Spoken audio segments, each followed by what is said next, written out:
Hello बच्चों, जय हिंद। Welcome to infinity the learning centre online. Last time हम लोगों ने ट्रांसपोर्टेशन इन प्लांट पढ़ा था कि प्लांट में ट्रांसपोर्टेशन जाइलम और फ्लोएम के थ्रू होता है। आज हम लोगों को समझना है अगला टॉपिक, एक्सक्रीशन। अब दो टर्म आपने इसके रिलेटेड सुना हुआ है, एक इजेशन है, एक एक्सक्रीशन है। इजेशन क्या होता है? Removal of undigested waste product, यानी कि ऐसे वेस्ट प्रोडक्ट जिसको आप डाइजेस्ट नहीं करने पाए हो उसको बॉडी के बाहर निकालना इजेशन होता है। लेकिन एक्सक्रीशन क्या होता है? Excretion is the process by which we can remove the nitrogenous waste product. इसको हम लोग बोलते हैं एक्सक्रीशन। तो स्टार्ट करते हैं हम लोग एक्सक्रीशन से। एक्सक्रीशन की डेफिनेशन सबसे पहले हम लोग देखेंगे, फिर आगे की बात करेंगे। एक्सक्रीशन क्या होता है? The removal of nitrogenous waste product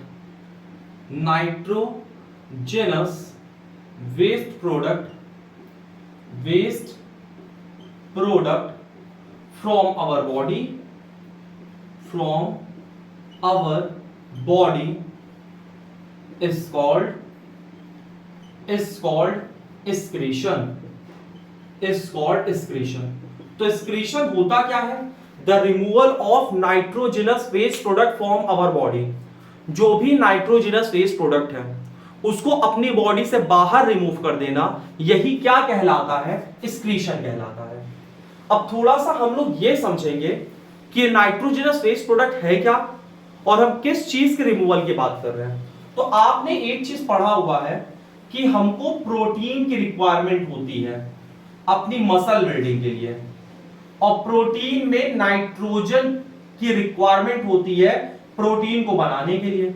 तो जो नाइट्रोजनस वेस्ट प्रोडक्ट है ना, वो कहीं ना कहीं प्रोटीन के बारे में हम लोग बात कर रहे हैं। अब होता क्या है, आपने क्या किया है, जैसे आपने प्रोटीन खाया, ठीक है, आपने प्रोटीन खाया, प्रोटीन को आपके लीवर में कन्वर्ट कर दिया जाता है अमोनिया में। अमोनिया, प्रोटीन किसमें कन्वर्ट होता है? अमोनिया। लेकिन अमोनिया बहुत ज्यादा हार्मफुल सब्सटेंस होता है। प्रोटीन से अमोनिया कहां बनता है? लीवर में बनता है। और अमोनिया बहुत हार्मफुल सब्सटेंस है, और अमोनिया की रिमूवल के लिए बहुत ज्यादा वाटर भी चाहिए। इस वजह से हमारा लीवर क्या करता है? हमारा लीवर प्रोटीन को अमोनिया में कन्वर्ट करता है, और अमोनिया किस में कन्वर्ट हो जाता है? यूरिया में। और यूरिया अमोनिया के कंपेयर में लेस हार्मफुल सब्सटेंस है। यूरिया साइकिल से अमोनिया किस में कन्वर्ट हो जाता है? यूरिया में, जिसको ऑर्निथिन साइकिल भी बोलते हैं। फिर यूरिया बहुत ज्यादा हार्मफुल नहीं होता, यानी अमोनिया के कंपेयर में यूरिया कम हार्मफुल होता है। इसके बाद हमारी किडनी क्या करती है? इस यूरिया को बॉडी के बाहर निकाल देती है through the urine by the process of maturation. यहां तक बात समझ में आई है ना? अब हम लोग समझते हैं कि जो एक्सक्रीटरी ऑर्गन होता है, अलग अलग ऑर्गेनिज्म में अलग अलग एक्सक्रीटरी ऑर्गन होता है। तो अब हम लोग उसकी बात करते हैं। जैसे अगर हम इंसेक्ट की बात करें, तो इंसेक्ट में एक्सक्रीटरी ऑर्गन क्या होता है? मैलफिजियन टिब्यूल होता है। मैलफिजियन टिब्यूल। ये सब लर्न करना है, नहीं लर्न करना है, ये सब ऐसे ही बता रहे हैं, 10th में नहीं आता ये सब। अगर अर्थवॉर्म की बात करें, अर्थवॉर्म में क्या होता है? नेफ्रीडिया होता है। बात समझ में आ रही ना? अगर हम अमीबा की बात करें, अमीबा कैसे अपना नाइट्रोजनस वेस्ट प्रोडक्ट बाहर निकालता है? सिंपल डिफ्यूजन से। और सिंपल डिफ्यूजन किसके थ्रू होता है? आपको पता है, प्लाज्मा मेम्ब्रेन के थ्रू होगा। अब अलग अलग ऑर्गेनिज्म में अलग अलग नाइट्रोजनस वेस्ट प्रोडक्ट रिलीज होता है। जैसे अगर हम फिश की बात करें, मछली की बात करें, तो फिश का नाइट्रोजनस वेस्ट प्रोडक्ट क्या है? फिश का नाइट्रोजनस वेस्ट प्रोडक्ट है अमोनिया। यानी ज्यादातर जो एक्वेटिक ऑर्गेनिज्म उनका जो वेस्ट प्रोडक्ट होता है बच्चा, वो क्या होता है? अमोनिया होता है। क्योंकि अमोनिया को बॉडी के बाहर निकालने के लिए बहुत ज्यादा वाटर चाहिए। और पानी में वो है तो वाटर है ही है वहां पे, तो अमोनिया मदद कर दे, तो यहां पे वाटर मदद कर देता है एक्वेटिक ऑर्गेनिज्म को अमोनिया बाहर निकालने में। तो जो एक्वेटिक ऑर्गेनिज्म है उनका जो नाइट्रोजनस वेस्ट प्रोडक्ट है वो अमोनिया है। वहीं पे अगर हम टेरेस्ट्रियल ऑर्गेनिज्म की बात करें, टेरेस्ट्रियल ऑर्गेनिज्म, टेरेस्ट्रियल ऑर्गेनिज्म यानी कि हम लोग अगर अपनी बात करें तो हमारा नाइट्रोजनस वेस्ट प्रोडक्ट क्या है, हमारा नाइट्रोजनस वेस्ट प्रोडक्ट है यूरिया। बात समझ में आई।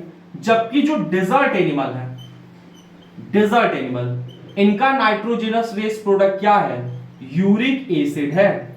अब डेजर्ट एनिमल का nitrogenous waste product uric acid क्यों है, क्योंकि इसको बॉडी के बाहर रिमूव करने में बहुत कम क्वांटिटी ऑफ वाटर चाहिए। क्योंकि डेजर्ट ऑर्गेनिज्म के पास वाटर होता ही, मतलब वाटर बहुत रेयर होता है उनके लिए जो डेजर्ट में पाए जाते हैं। या अगर हम बर्ड्स की बात करें तो उनका भी जो नाइट्रोजनस वेस्ट प्रोडक्ट होता है वो क्या होता है, यूरिक एसिड, और उसमें वाटर लॉस बहुत मिनिमम होता है। तो ये तीन क्वेश्चन यहां से आपके कॉम्पिटिशन में बनते हैं कि फिश का नाइट्रोजनस वेस्ट प्रोडक्ट क्या होता है, अमोनिया, टेरेस्ट्रियल ऑर्गेनिज्म का क्या होता है, यूरिया, और डेजर्ट ऑर्गेनिज्म का क्या होता है यहां पे, uric acid nitrogenous waste product होता है। यहां तक बात समझ में आ रही है। अब हम लोग चलते हैं किडनी के पास, ठीक है, और अब हम लोग किडनी के बारे में समझते हैं। तो अगर ह्यूमंस की बात करें, ये नोट हो गया है, ठीक है, इसको आप लोग कंप्लीट कर लो। अब हम लोग बात करेंगे किडनी की, जो कि हेल्प करता है removal of nitrogenous waste product. चलो स्टार्ट करते हैं किडनी के बारे में हम लोग समझते हैं। अगर हम किडनी की बात करें तो किडनी की सबसे पहले लोकेशन की बात करते हैं। किडनी की लोकेशन क्या है, इट इज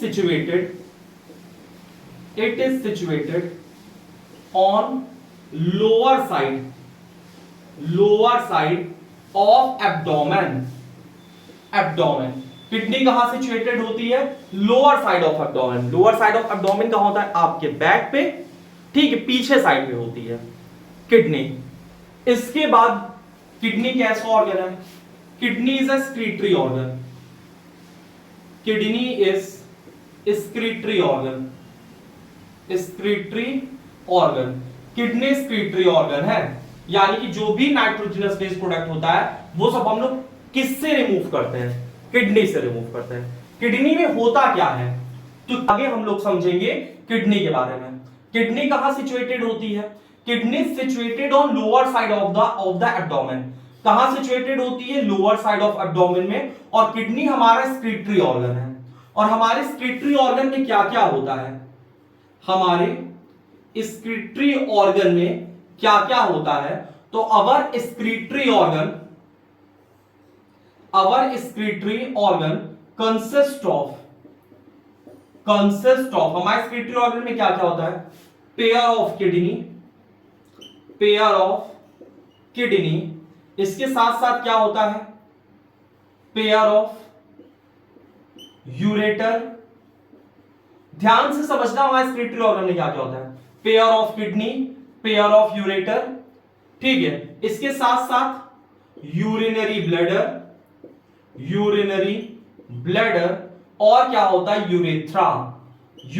इतनी चीजें होती हैं। तो हमारे स्क्रीटरी ऑर्गन में क्या क्या होता है, एक पेयर किडनी की होती है, एक पेयर यूरेटर होता है, यूरिनरी ब्लैडर होता है, और क्या होता है, यूरेथ्रा।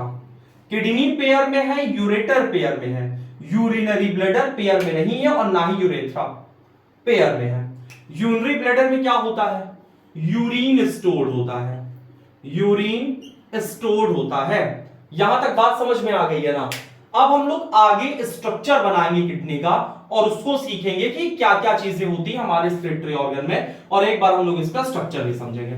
इसको नोट कर लो, एक बार अब हम लोग इसका स्ट्रक्चर बनाने जा रहे हैं, तो स्ट्रक्चर इसका ध्यान से देखना। चलो स्ट्रक्चर की बात करते हैं हम लोग।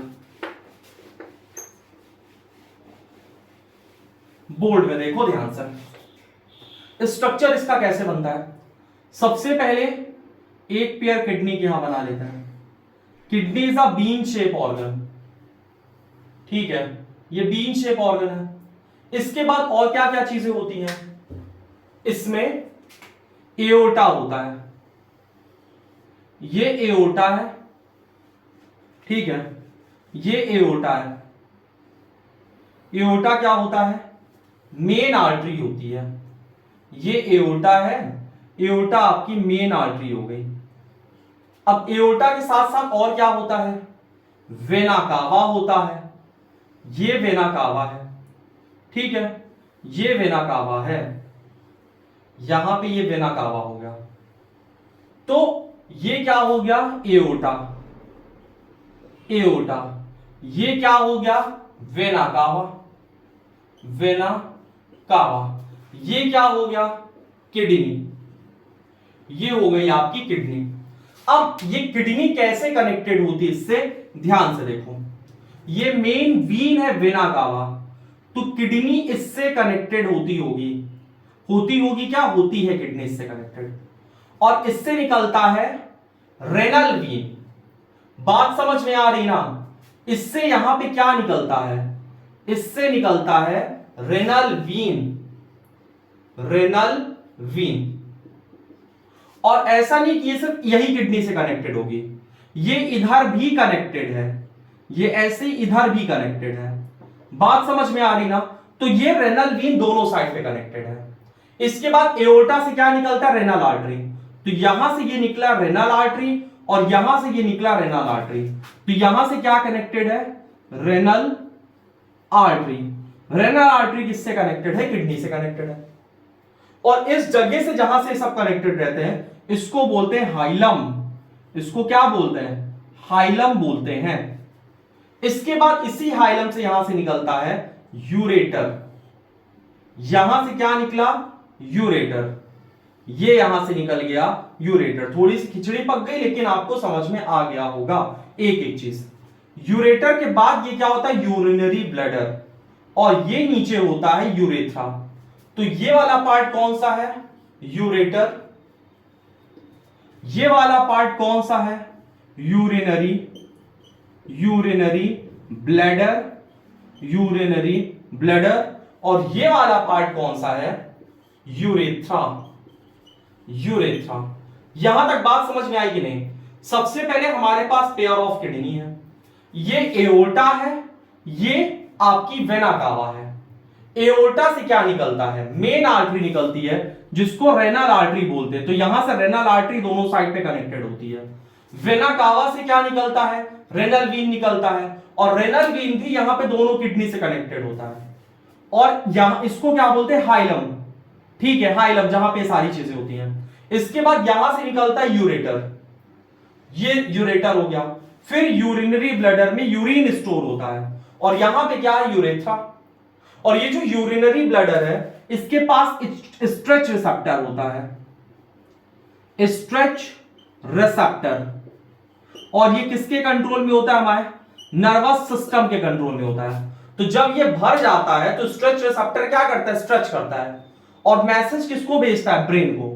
और ब्रेन क्या करता है, ब्रेन क्या करेगा, ब्रेन यूरिनरी ब्लैडर को कॉन्ट्रैक्ट करेगा, यूरिनरी ब्लैडर को क्या करेगा, कॉन्ट्रैक्ट, और यूरेथ्रा को क्या करेगा, रिलैक्स। तो जब यूरिनरी ब्लैडर कॉन्ट्रैक्ट होगा और यूरेथ्रा रिलीज मतलब रिलैक्स होगा तो यूरिन क्या होगी, बॉडी के बाहर आ जाएगी। बात समझ में आई ना। तो ऐसी यूरिन जो है हमारे बॉडी के बाहर जाती है, और ऐसे नर्वस सिस्टम की इन्वॉल्वमेंट होती है। अब एक और इंपॉर्टेंट चीज समझना है, ये जो हमारी किडनी है, हमारी किडनी के अंदर आउटर पार्ट कॉर्टेक्स होता है, इनर पार्ट मेड्यूला होता है, और इसमें ऐसे रेनल पिरामिड होते हैं। और इस रेनल पिरामिड में क्या होता है, हमारा स्ट्रक्चरल और फंक्शनल यूनिट, जिसको हम लोग नेफ्रॉन कहते हैं। तो अब हम लोग स्ट्रक्चर किसका समझेंगे, नेफ्रॉन का समझेंगे। बहुत ध्यान से समझना नेफ्रॉन का स्ट्रक्चर, नहीं तो फिर चीजें नेफ्रॉन का स्ट्रक्चर समझ में नहीं आती हैं, ठीक है। तो अगर हम बात करें what is the structural unit of kidney, तो किडनी के स्ट्रक्चरल यूनिट क्या है, नेफ्रॉन, ठीक है। तो इसको हम लोग समझते हैं। स्ट्रक्चरल यूनिट ऑफ किडनी किसको कहते हैं हम लोग, structural unit of kidney. Structural unit of kidney कौन है, तो ये है भैया नेफ्रॉन। तो nephron is the structural unit of kidney. कितने नेफ्रॉन होते हैं, approx 1 million nephron, 1 million nephron present in each kidney, present in each kidney, each kidney, her kidney में करीब 1 मिलियन नेफ्रॉन होते हैं, 1 to 1.2 मिलियन नेफ्रॉन। प्लस का मतलब होता है प्रेजेंट। तो अगर क्वेश्चन आता है what is the structural unit of kidney, तो structural unit of kidney is the nephron, और हर किडनी में करीब 1 मिलियन नेफ्रॉन यहां पे प्रेजेंट होते हैं। ये आपने नोट कर लिया है, अच्छी बात है। अब हम लोग थोड़ा सा आगे की बात करेंगे और स्ट्रक्चर ऑफ नेफ्रॉन समझेंगे। नेफ्रॉन के स्ट्रक्चर में सबसे पहले किडनी का पार्ट होता है, फिर दूसरा पार्ट होता है हमारे आर्टरीज का, वीन्स का और कैपिलरीज का। तो पहले हम लोग किडनी के जो भी पार्ट है उसको हम लोग बना लेते हैं, ठीक है। सबसे पहले ये ऐसा कप शेप स्ट्रक्चर है, इसको बोलते हैं हम लोग बाउमेंस कैप्सूल। बाउमेंस कैप्सूल के बाद क्या होता है, ऐसा स्ट्रक्चर होता है, इसको बोलते हैं पीसीटी। पीसीटी के बाद यहां पे ऐसा स्ट्रक्चर होता है, इसको बोलते हैं लूप ऑफ हेनले। एक सेकंड ध्यान से देखो, इसको बोलते हैं लूप ऑफ हेनले, ठीक है भैया। जल्दी जल्दी चैनल वगैरह सब्सक्राइब कर लो, है ना, जिससे कि आगे डिजिटल बोर्ड आ जाए तो ये सारी समस्या ही खत्म हो जाए, ठीक है। आई होप नीचे कटा नहीं होगा क्योंकि पता चलने नहीं पाता है। इसके बाद यहां पे अगला स्ट्रक्चर पीसीटी डीसीटी, और यहां पे आ गया कलेक्टिंग डक्ट। समझ बात आई। तो सबसे पहला ये वाला किडनी का पार्ट है, ये है बाउमेंस कैप्सूल। बाउमेंस कैप्सूल पहला स्ट्रक्चर बाउमेंस कैप्सूल। दूसरा ये किडनी के पास में है तो पास वाले को पीसीटी बोल दो, प्रॉक्सिमल कॉन्व्यूलेटेड टिब्यूल लिख देते हैं इसको, प्रॉक्सिमल कॉन्व्यूलेटेड टिब्यूल। इसके बाद ये वाला स्ट्रक्चर है, इसको बोलते हैं डीसीटी, यानी डिस्टल कॉन्व्यूलेटेड टिब्यूल। ये आपका साइड में है collecting duct. Collecting duct, collecting duct. Collecting duct के बाद ये वाला पार्ट है loop of Henle. Loop of Henle, ठीक है। ये नीचे आ रहा है तो ये डिसेंडिंग है, डिसेंडिंग। ये ऊपर जा रहा है तो ये असेंडिंग पार्ट है। असेंडिंग डिसेंडिंग की स्पेलिंग एक बार देख लेना। अब देखो ध्यान से, ये आपका नेफ्रॉन है। नेफ्रॉन में सबसे पहले बाउमेंस कैप्सूल है, पास है तो प्रॉक्सिमल कॉन्वोल्यूटेड टिब्यूल, दूर है डिस्टल कॉन्वोल्यूटेड टिब्यूल, यहां पे है लूप ऑफ हेनले और यहां पे है कलेक्टिंग डक्ट। ये आपका किसका पार्ट हो गया, ये आपका पार्ट हो गया नेफ्रॉन में किडनी वाला पार्ट जो है। अब इसमें ब्लड कैसे आता है ये ध्यान से देखो। सबसे पहले आप लोगों ने पढ़ा यहां से आती है एओर्टा। एओर्टा से क्या निकलता है, मान लो ये एओर्टा है, एओर्टा से क्या निकला, एओर्टा से निकला रेनल आर्टरी, और रेनल आर्टरी से निकलता है आर्टीरियोल, रेनल आर्टरियोल। ये रेनल आर्टरियोल है, और रेनल आर्टरियोल में भी कौन सी arteriole, afferent arteriole, afferent arteriole, afferent arteriole. तो ये आपको याद रखना है। सबसे पहले एफरेंट आर्टरियोल होता है, ठीक है, मतलब कि जो आर्टरी हमारे नेफ्रॉन को ब्लड सप्लाई करती है वो एफरेंट आर्टरियोल होती है। इसके बाद ये एफरेंट आर्टरियोल आपको पता है कैपिलरीज में ब्रेक डाउन हो जाता है, तो ये यहां पे कैपिलरीज में ब्रेक डाउन हो गई, और ये जो कैपिलरी बनी यहां पे ये क्या है, ग्लोमेरुलस। ये कैपिलरी को क्या बोलेंगे, कैपिलरी नेटवर्क को ग्लोमेरुलस, ग्लोमेरुलस। तो ये कैपिलरी नेटवर्क आपका ग्लोमेरुलस है, और यहां पे होता है अल्ट्रा फिल्ट्रेशन। किडनी में 3 पार्ट में फिल्ट्रेशन होता है ब्लड का, अल्ट्रा फिल्ट्रेशन, सेलेक्टिव रीअब्जॉर्प्शन और ट्यूबुलर सिक्रीशन। अल्ट्रा फिल्ट्रेशन क्या होता है, ब्लड का यहां फिल्टर होना। इसके बाद सेलेक्टिव रीअब्जॉर्प्शन क्या होता है, चार चीज हमारे नेफ्रॉन से सेलेक्टिवली रीअब्सॉर्ब होती है, आपके एनसीईआरटी में दिया है, क्वेश्चन पूछा गया है। अमीनो एसिड, ग्लूकोज, आयंस और वाटर। इसके बाद सिक्रीशन क्यों होता है? क्योंकि सबसे पहले अल्ट्राफिल्ट्रेशन हुआ, सेलेक्टिव रीअब्सॉर्प्शन हुआ, सिक्रीशन की जरूरत क्यों पड़ी? क्योंकि कुछ वेस्ट रहते जैसे क्रेटिनिन वगैरह हो गया, तो उसको बॉडी के बाहर रिमूव करना है, तो सिक्रीशन होता है। बात समझ में आई ना? तो ध्यान से देखो, तो ये वाला पार्ट है ग्लोमेरुलस। इसके बाद ग्लोमेरुलस से यहां पे फिर से किसका फॉर्मेशन होता है? Efferent arteriole, efferent arteriole, efferent arteriole. ठीक है, इफरेंट आर्ट्रियोल। थोड़ा सा स्पेलिंग देख लेना एफरेंट और इफरेंट की। Afferent arteriole, efferent arteriole. तो यहां से एफरेंट आर्ट्रियोल आया जो कि टूटा कैपिलरी नेटवर्क में ग्लोमेरुलस। और आपको पता है कैपिलरी लीकी होती है, तो यहां पे कुछ चीजें लीक करेंगी जैसे C6H12O6 ग्लूकोज हो गया। इसके साथ और क्या लीक करेगा? आयंस लीक करेगा। और क्या लीक कर रहा है? यहां पे यूरिया लीक कर जाएगा, अमीनो एसिड लीक कर जाएगा। ठीक है, ग्लूकोज लीक किया, आयन लीक किया, यूरिया लीक किया, अमीनो एसिड लीक किया और वाटर। ये सारी चीजें फिल्टर होके यहां पे आती हैं। और भी जो ड्रग्स वगैरह तुमने लिए, ड्रग्स का मतलब कोई दवा वगैरह खाई है, तो अगर वो सारी चीजें यहां पे हैं तो वो फिल्टर हो जाएगी। और एक इंपॉर्टेंट चीज तुमको ध्यान देना है, आर्टरीज टूटता है कैपिलरीज में, और कैपिलरीज फिर से आगे बनाता है वीन्स या वेन्यूल्स बनाएगा। समझ बात आई? लेकिन किडनी में ऐसा केस है, नेफ्रॉन में ऐसा केस है कि यहां पे एफरेंट आर्ट्रियोल यानी जो आर्टरी होती है वो कैपिलरी में टूटती है ग्लोमेरुलस, और फिर कैपिलरी फिर से आर्टरी बना देती है। तो ये आपको याद रखना है। इसके बाद एफरेंट आर्ट्रियोल यहां से आगे आती है और किडनी के अराउंड लूप करती है। किडनी के अराउंड इस तरह से क्या करती है? लूप करती है। ये किडनी के अराउंड ऐसे लूप कर रही है, ध्यान से समझते जाना। ये किडनी के अराउंड यहां पे क्या कर रही है? ऐसे लूप कर रही है, और यहां पे निकलती है रेनल वेन्यूल, रेनल वेन्यूल। ठीक है, यहां से रेनल वेन्यूल से ऐसे मतलब निकल जाती है, और कुछ ऐसा स्ट्रक्चर होता है यहां पे। अब हम इसको फिर से समझाने जा रहे हैं, ध्यान से देखो। सबसे पहले हमारा नेफ्रॉन है। नेफ्रॉन में जो किडनी का पार्ट है उसमें हम नंबरिंग कर देते हैं। सबसे पहला ये कौन सा है? Bowman's capsule.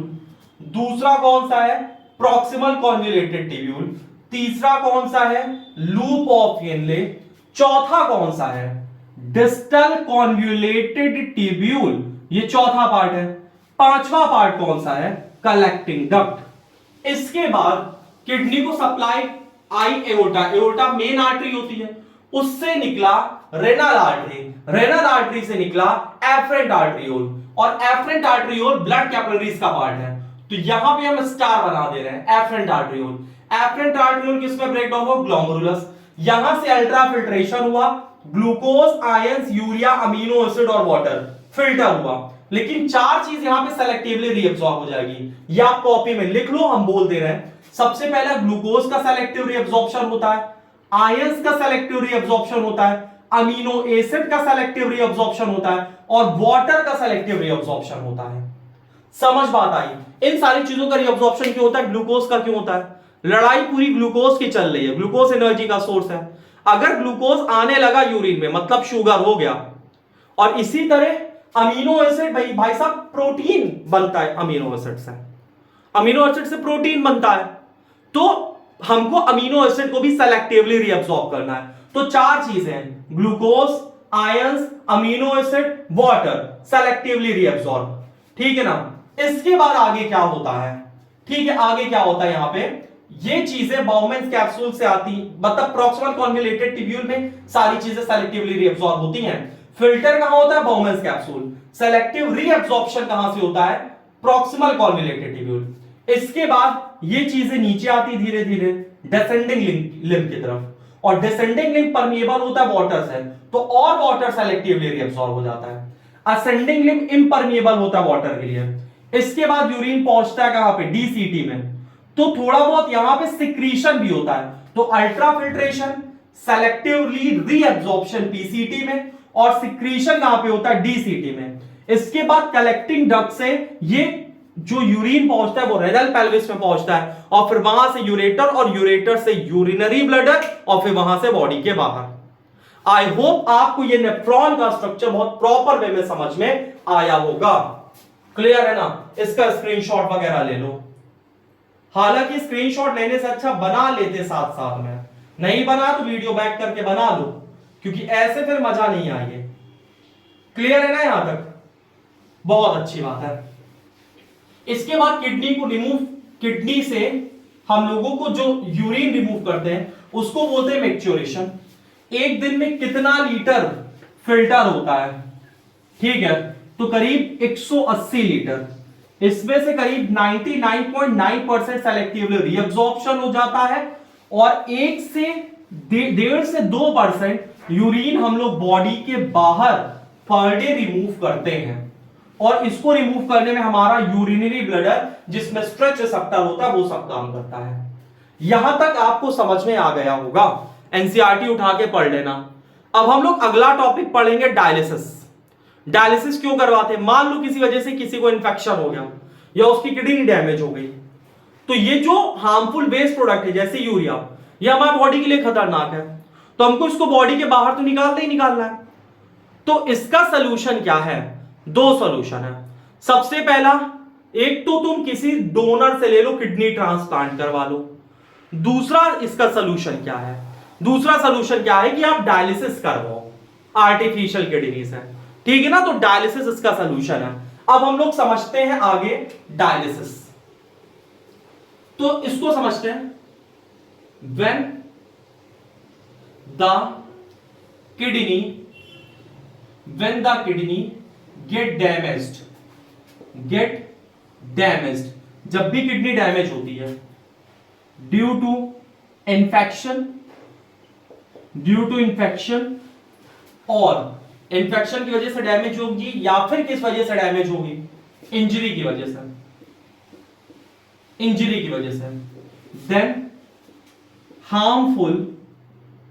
Then harmful nitrogenous waste product get accumulated in our body।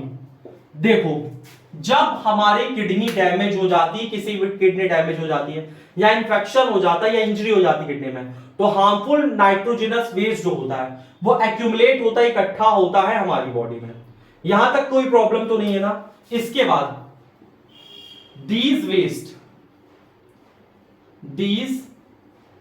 waste are harmful। तो हमको इसको क्या करना है? तो इसका सलूशन क्या है, यानी हम इसको बॉडी के बाहर रिमूव कैसे करेंगे? तो इसके लिए हम लोग क्या करवाते हैं? डायलिसिस कैसा सलूशन है? टेम्परेरी। इसका परमानेंट सलूशन क्या है? इसका परमानेंट सलूशन है ट्रांसप्लांट। तो पहले हम लोग थोड़ा सा ट्रांसप्लांटेशन की बात कर लेते हैं कि ट्रांसप्लांट होता क्या क्या है। देखो, जैसे कॉर्निया है आपके ऊपर, कॉर्निया का ट्रांसप्लांटेशन हो जाता है। किडनी है, किडनी का ट्रांसप्लांटेशन हो जाता है। लीवर ट्रांसप्लांटेशन हो जाता है। इसके साथ पैंक्रियास ट्रांसप्लांट हो जाता है। हार्ट ट्रांसप्लांट हो जाता है। आपकी जो टिश्यू है बॉडी की, टिश्यू ट्रांसप्लांट हो जाती है। लेकिन ट्रांसप्लांटेशन के साथ बच्चा प्रॉब्लम क्या है? तो ट्रांसप्लांटेशन के साथ जो प्रॉब्लम होती है वो प्रॉब्लम है ग्राफ्ट रिजेक्शन की। ग्राफ्ट रिजेक्शन की प्रॉब्लम है। अब ग्राफ्ट रिजेक्शन क्या होता है?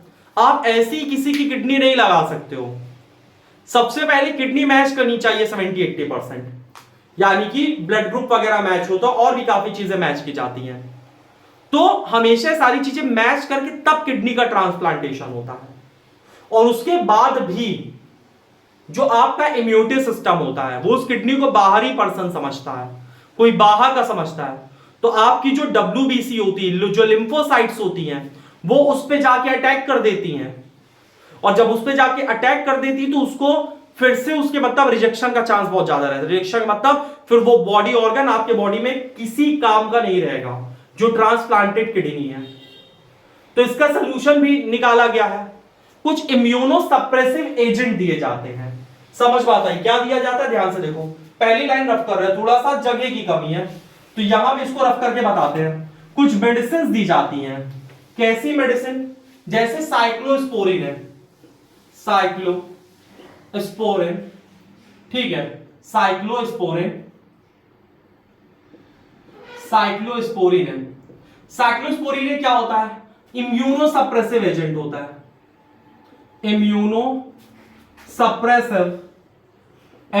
सप्रेसिव एजेंट, ठीक है। साइक्लोस्पोरिन वगैरह क्या होता है? इम्यूनो सप्रेसिव एजेंट होता है, जो कि करता क्या है, आपकी जो किडनी है, यानी कि जो आपका इम्यूनिटी सिस्टम है, उसको इम्यूनो सप्रेसिव एजेंट सप्रेस कर देता है, जिससे कि वो किडनी आपके बॉडी में सरवाइव कर सके। यहां तक बात समझ में आई? तो ये होता है, ठीक है। अब इसके बाद अब हम लोग डायलिसिस की बात करते हैं, और डायलिसिस को थोड़ा सा डिटेल में समझेंगे, ठीक है। डायलिसिस, चलो डायलिसिस की बात करते हैं।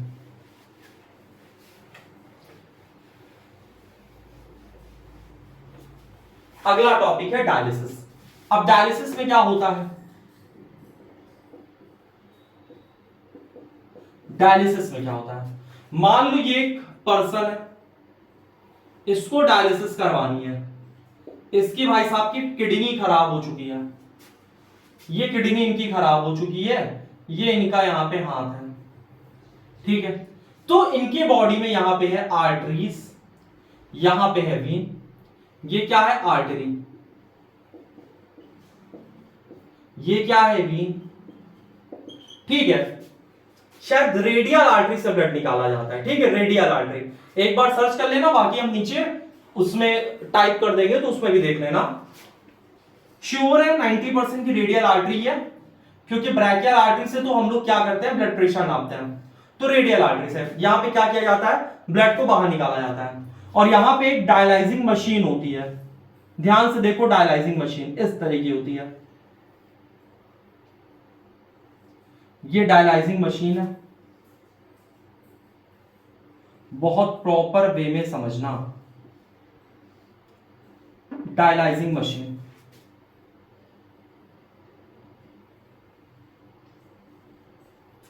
इस तरह से फॉर्म होती है डायलाइजिंग मशीन।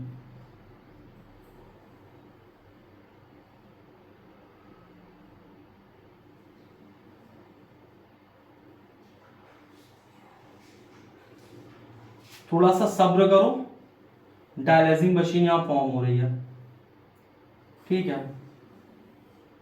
ये डायलाइजिंग मशीन यहां पे फॉर्म हो गई। इसके बाद इसको ऐसे इससे कनेक्ट कर देते हैं, ठीक है, और यहां से ब्लड ऐसे जाता है। यहां से क्या होता है, यहां से डायलाइजिंग फ्लूइड जाता है, डायलाइजिंग फ्लूइड, डायलाइजिंग फ्लूइड यहां से क्या होता है, ऊपर जाता है, और यहां से जो यूज्ड डायलाइजिंग फ्लूइड है, हम लोग उसको यहां कलेक्ट कर लेते हैं। यहां क्या करते हैं, कलेक्ट करते हैं यूज्ड फ्लूइड। अब ध्यान से देखो यहां पे होता क्या है। सबसे पहले हम आर्टरी से क्या करते हैं, यहां पे एक पंप लगाते हैं, ये पंप लगा है, और हम लोग क्या करते हैं, ब्लड को पंप कर देते हैं इस डायलाइजिंग मशीन के अंदर। डायलाइजिंग मशीन के अंदर ये जो बना है, ये सेलोफेन ट्यूब है, सेलोफेन ट्यूब किससे बना है, सेलुलोज से, सेलोफेन ट्यूब सेलुलोज से बना है, और ये सेमी परमिएबल होता है। एसपी का मतलब सेमी परमिएबल, हमारे पास जगह बहुत ज्यादा नहीं तो आप सेमी परमिएबल लिखेगा। तो यहां से जब ब्लड पंप होता है तो ब्लड का टेंपरेचर हम लोग लो करते हैं, ब्लड का टेंपरेचर लो करते हैं, और ब्लड में हेपेरिन मिलाया जाता है, ब्लड में हेपेरिन मिलाया जाता है। हेपेरिन क्या होता है? एंटीकोगुलेंट होता है, ब्लड बाहर जाएगा तो क्लॉट ना हो जाए, इस वजह से इसमें हेपेरिन मिलाया जाता है। ठीक है, अब जब हेपेरिन मिलाया जाता है तो ब्लड यहां जाता है और इसके चारों तरफ क्या रहता है? डायलाइजिंग फ्लूइड रहता है। ठीक है, इस मशीन में चारों तरफ डायलाइजिंग फ्लूइड रहता है। क्या रहता है? Dialysing fluid. और डायलाइजिंग फ्लूइड में सारी चीजें होती हैं एक्सेप्ट नाइट्रोजिनस वेस्ट। तो डायलाइजिंग फ्लूइड में क्या होता है? सब कुछ होता है। ठीक है, एक्सेप्ट नाइट्रोजिनस वेस्ट। सब कुछ का मतलब जितनी चीजें हमारे ब्लड में है, जितना ऑस्मोलैरिटी हमारे ब्लड की है, उतनी ऑस्मोलैरिटी किसकी होती है? डायलाइजिंग फ्लूइड की। किस चीज को छोड़ के? नाइट्रोजिनस वेस्ट को छोड़ के। तो यहां पे जो हमारा ब्लड है, हमारे ब्लड में क्या होता है? Nitrogenous waste. तो अब नाइट्रोजिनस वेस्ट का कंसंट्रेशन कहां ज्यादा है? हमारे ब्लड में। और डायलाइजिंग फ्लूइड में क्या नहीं है? Nitrogenous waste. तो नाइट्रोजिनस वेस्ट जाएगा higher concentration to lower concentration. और जब nitrogenous waste higher concentration to lower concentration जाएगा तो इस सेलोफेन ट्यूब से नाइट्रोजिनस वेस्ट ऑस्मोसिस के थ्रू इस डायलाइजिंग फ्लूइड में चला जाएगा और हमारे ब्लड से यहां नाइट्रोजिनस वेस्ट प्रोडक्ट क्या हुआ? रिमूव हो गया। इसके बाद फिर से हम ब्लड को पंप कर देंगे अपने वीन में और फिर से वीन के थ्रू, मतलब जो ब्लड होगा, ब्लड हमारे लंग्स के पास चला जाएगा, हार्ट और हार्ट से लंग्स के पास चला जाएगा। आई होप आपको यह समझ में आया होगा। एक इंपॉर्टेंट चीज तुमको ध्यान देनी है कि यहां पे रीअब्जॉर्प्शन नहीं होता है। आर्टिफिशियल किडनी, नेचुरल किडनी में फर्क क्या है? रीअब्जॉर्प्शन नहीं होगा। जैसे वहां पे रीअब्जॉर्प्शन हो रहा था, यहां पर रीअब्जॉर्प्शन नहीं होगा। एक बार फिर से समझो, यहां पे आर्टरी है, यहां पे वीन से हमने ब्लड को पंप कर दिया, हेपेरिन मिला के। हेपेरिन क्या होता है? ब्लड का एंटीकोगुलेंट है। इसके बाद क्या होगा? ये जाएगा इस मशीन के अंदर। इस मशीन के अंदर क्या होगा? हमारा जो ब्लड होगा वो सेलोफेन ट्यूब में होगा। अब सेलोफेन ट्यूब किससे बना है? सेलुलोज से। और सेलोफेन ट्यूब सेमी परमेबल होती है। तो होगा क्या? नाइट्रोजिनस वेस्ट का कंसंट्रेशन कहां ज्यादा? ब्लड में। और ब्लड कहां बह रहा है? सेलोफेन ट्यूब में। तो ब्लड जाएगा higher concentration to lower concentration, यानी ब्लड इस सेलोफेन ट्यूब से निकल के कहां चला जाएगा? डायलाइजिंग फ्लूइड में। और इस तरह से तुम्हारा ब्लड साफ हो गया। इसके बाद हम लोग क्या करते हैं? फिर से ब्लड को पंप कर देते हैं। समझ बात आई कि नहीं? कहां पंप कर देते? वीन में पंप कर देते हैं। यहां पे हेपेरिन मिलाया था, यहां पे एंटी हेपेरिन मिला देंगे। ठीक है, जिससे कि इसका असर खत्म हो जाए। इसके बाद ब्लड को फिर से कहां पे हम लोग पंप कर देंगे? अपनी बॉडी में पंप कर देते हैं और यहां टेंपरेचर कम करते हैं और यहां टेंपरेचर फिर से नॉर्मल बॉडी टेंपरेचर के बराबर कर देते हैं। आई होप आपको डायलिसिस समझ में आया होगा। और ये बहुत महंगा प्रोसीजर होता है डायलिसिस। इस वजह से भैया सबसे इंपॉर्टेंट चीज क्या है? Health is wealth. शरीर को अच्छे से बना के रखो। एक कहावत कही जाती है कि if you have thousands of problem, it means you have a thousands of problem. But if you have a health problem, then you have only one problem, and that is a health problem.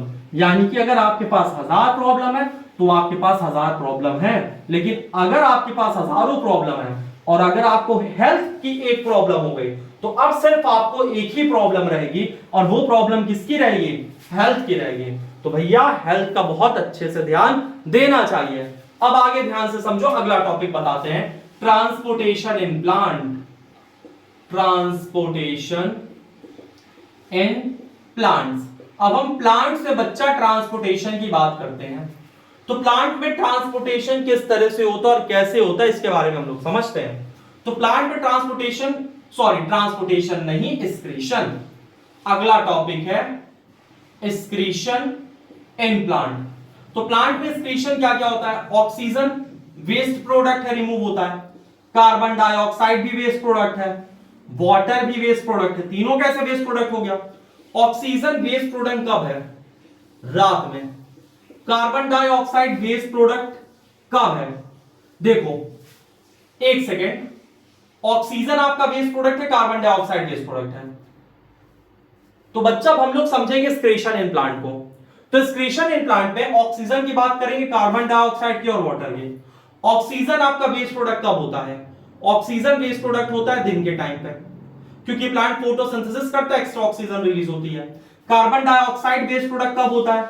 Night के समय। और जो extra water होता है, extra water remove हो जाता है transpiration के थ्रू। इसके बाद प्लांट अपने वैक्यूल्स में भी वेस्ट प्रोडक्ट स्टोर करके रखते हैं। इसके बाद जो प्लांट की ओल्ड जाइलम होती है, ओल्ड जाइलम में प्लांट कुछ वेस्ट प्रोडक्ट रखते हैं, जैसे रेजिन्स हो गया, इसके साथ गम्स हो गया, तो ये सब भी प्लांट के वेस्ट प्रोडक्ट हैं। इसके साथ प्लांट की लीफ फॉल होती है, और जो लीफ होता है, लीफ में भी प्लांट कुछ वेस्ट प्रोडक्ट स्टोर करके रखते हैं।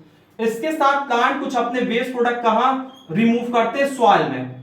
तो प्लांट ऑक्सीजन वेस्ट प्रोडक्ट की तरह निकालते हैं, CO2, वाटर, कुछ प्लांट वेस्ट प्रोडक्ट वैक्यूल में रखते हैं। इसके साथ साथ रेजिन्स और गम्स, ये भी प्लांट का वेस्ट प्रोडक्ट है, जो कि ओल्ड जाइलम में होता है।